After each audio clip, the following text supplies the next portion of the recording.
আসসালামু আলাইকুম সবাইকে। আজকে আমি বাঁধাকপি, গাজর এবং আলু দিয়ে মজাদার একটি সবজি রান্না করব। তবে আমি 100% গ্যারান্টি দিয়ে বলতে পারি, আজকে আমি যেভাবে সবজিটা আপনাদেরকে রান্না করে দেখাবো, এর আগে কখনো কোনো ভিডিওতে এভাবে আপনারা এই 3টা আইটেম দিয়ে সবজি রান্নাটা দেখেননি। আমার ভাজিটা কাটা হয়ে গেছে, এখন আমি এটা চুলায় বসিয়ে দিব। আমি চুলায় ফ্রাই প্যান বসিয়ে দিয়েছি।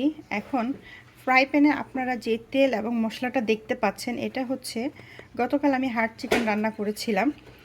তো সেই হার্ড চিকেনের তেল এবং মশলার মধ্যে আমি এখন এই সবজিগুলো দিয়ে দিব।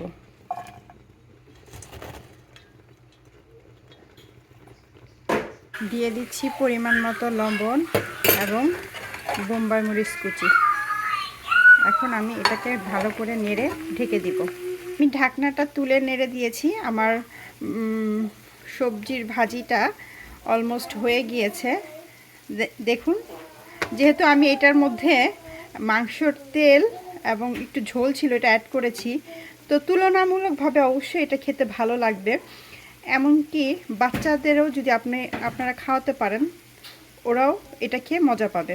এখন আমি এতে পেঁয়াজ 3 কোষ রসুন কুচি করে নিয়েছি এবং অর্ধেক পেঁয়াজটা কুচি করে নিয়েছি, দিয়ে দিচ্ছি।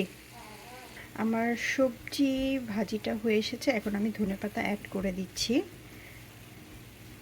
দেখুন, আমার বাঁধাকপি, গাজর এবং আলু দিয়ে কত সুন্দর সবজি ভাজি হয়ে গিয়েছে। তবে এই 3টি সবজি দিয়ে 3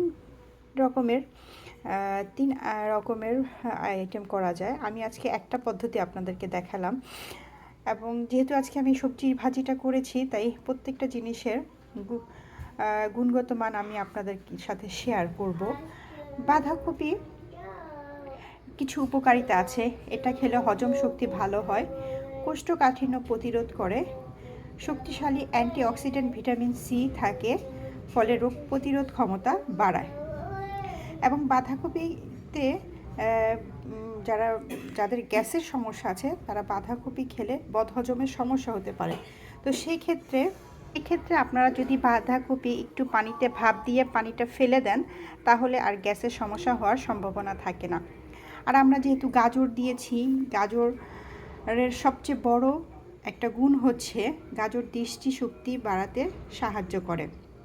গাজরে যে বেটা ক্যারোটিন থাকে, সে বেটা ক্যারোটিন আমাদের লিভারে গিয়ে ভিটামিন এতে বদলে যায় এবং চোখের রেটিনায় গিয়ে পৌঁছে চোখের দৃষ্টিশক্তি বাড়াতে সাহায্য করে। আর আমরা সবাই জানি গাজর ত্বককে সুন্দর করে। গাজরে থাকা ভিটামিন এ ত্বকের ভাঁজ পড়া, কালো দাগ, ব্রণ ইত্যাদি দূর করতে সাহায্য করে। এবং আলুতে প্রচুর পরিমাণে ক্যালোরি, শর্করা, ক্যালসিয়াম, ভিটামিন সি থাকে। সো সেক্ষেত্রে এই সবজিটি প্রচুর পুষ্টিগুণ সম্পন্ন। আমরা প্রতিদিন দুপুরে ভাত খাওয়ার সময় যদি 1 কাপ ভাত এবং এরকম সবজি ভাজি 1 বাটি খেতে পারি, তাহলে এটা শরীরের জন্য খুবই ভালো। ধন্যবাদ এতক্ষণ আমার ভিডিওটা ধৈর্য সহকারে দেখার জন্য। যদি আপনাদের ভালো লেগে থাকে, অবশ্যই বাসায় এটা রান্না করে খাওয়ার চেষ্টা করবেন।